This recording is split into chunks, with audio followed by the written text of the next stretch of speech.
there, welcome to my easy sourdough follow along recipe. Let's get started with 1.5 cups of warm or tepid water.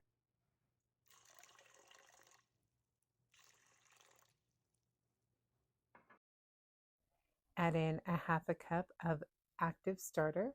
You can also use unfed starter as long as it's been 12 hours or more. Mix that well until it's nice and creamy.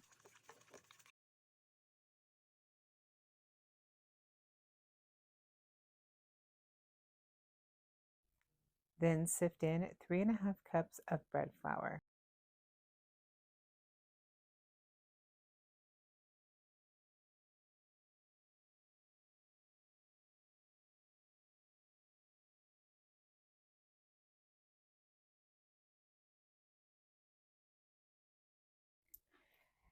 I always add in my salt to my flour mixture at this point, that way I don't forget it. So 2 teaspoons of salt. Mix that really well. Now here, if you find your dough is too dry, we're going to add in a little bit of water at a time and keep mixing.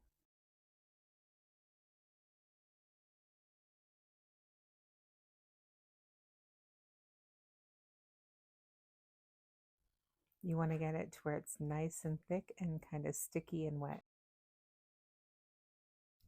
I always like to add a little extra water as I'm starting to mix with my hands. If it's too dry, I know I can get a feel for it and then get that moisture level where I want it. It's going to be really sticky at this point. That's okay. Keep mixing with your hands until everything is incorporated.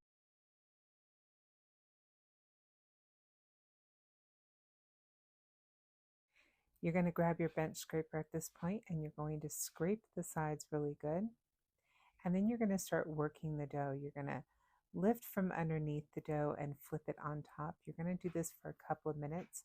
This is going to start building that gluten before you do your first set of stretch and folds. Once you're done mixing, go ahead and get a wet paper towel and go ahead and clean the bowl. This is going to help you clean up later because this stuff is super sticky, and once it dries, it is hard to get off, so it's better to clean it now than later. Once you're done, go ahead and cover with a damp kitchen towel. Let her rest for an hour, and while you're letting it rest, go ahead and clean up. The bench scraper is a perfect tool to make your flour cleanup super easy. After 1 hour, we're going to start with the first set of stretch and folds. This is going to be repeated every 30 minutes from this point, up to 4 times. You want to make sure your hands and your bench scraper are nice and wet. This is going to make your stretch and folds a lot easier. You're going to pull the dough up as far as it'll go without tearing. You're going to flip that a quarter of a turn and do the same thing. So all 4 sides. And as you're doing this, the dough is going to start getting less sticky every set of stretch and folds.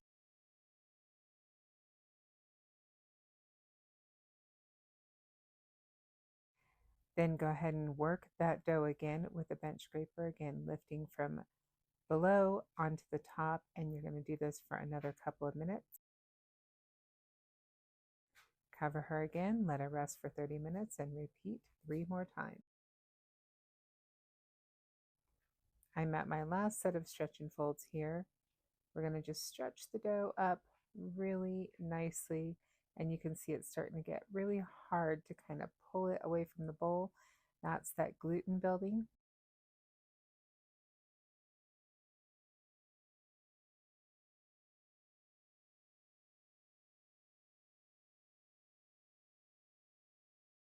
Now we're just going to transfer into another container. I like these plastic 4-sided straight containers. That way I can mark my dough and know exactly how much of a rise I have.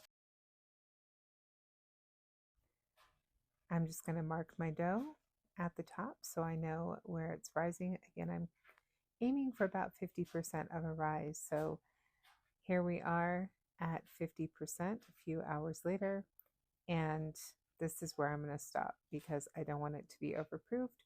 We're going to go ahead and take her out of the container onto a kitchen surface This does not need to be floured unless your dough is super sticky, but it shouldn't be as long as it's not overproofed. My surface was already floured because I was making another dough that had sugar in it and it was kind of sticky. But again, regular dough shouldn't be that sticky once you turn it onto your surface, so you don't necessarily need flour. We're going to go ahead and shape this dough into a rectangle. Just pull it out nice and gentle, try not to tear it, and then you're going to fold that into a hot dog bun and roll and tuck into a ball. And then we're going to go ahead and push away and fold back or tuck back. So you're going to kind of tuck your hand under the dough as you're pulling back toward you, and do this just for a minute or two, just so you're building tension in that dough. So when you're proofing in your fridge, it doesn't lose its shape. It's going to be nice and tight. Make sure you pop any large surface bubbles. You don't want any large bubbles on top. The little ones are okay, but no big bubbles. So if you see those pop up, go ahead and pop them. Now that we're done, we're just going to flour the top of the dough, and we're going to place in a towel-lined bowl. So we're going to flour the top of the dough and also the kitchen towel, and we're going to place the top side down into the kitchen towel-lined bowl.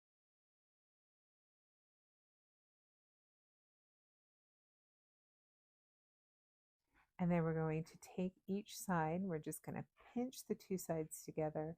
This also builds tension to keep the dough nice and tight while it sits in the fridge. Cover your dough with a kitchen towel and some plastic wrap, and we're going to let this sit in the fridge and build its flavor for 12 to 24 hours. This is the next day and time to score. While you're getting your dough ready to score, make sure your oven has been warming up to 500 degrees Fahrenheit for at least 45 minutes, and place your dough in the freezer while it's warming up. This will make scoring a lot easier. We're going to flour the surface generously and brush off any excess with your hand or a pastry brush. And then I always find it a lot easier to use a toothpick for whatever design that I'm wanting, to draw it out first and then go ahead and score it. I always find it a lot easier to use a toothpick for the design. And have fun with your designs. Do whatever you want. Today I'm designing a butterfly. This is my first butterfly, and I think it came out actually rather well. I'm using butterfly pea powder to create a color and painting that onto my bread.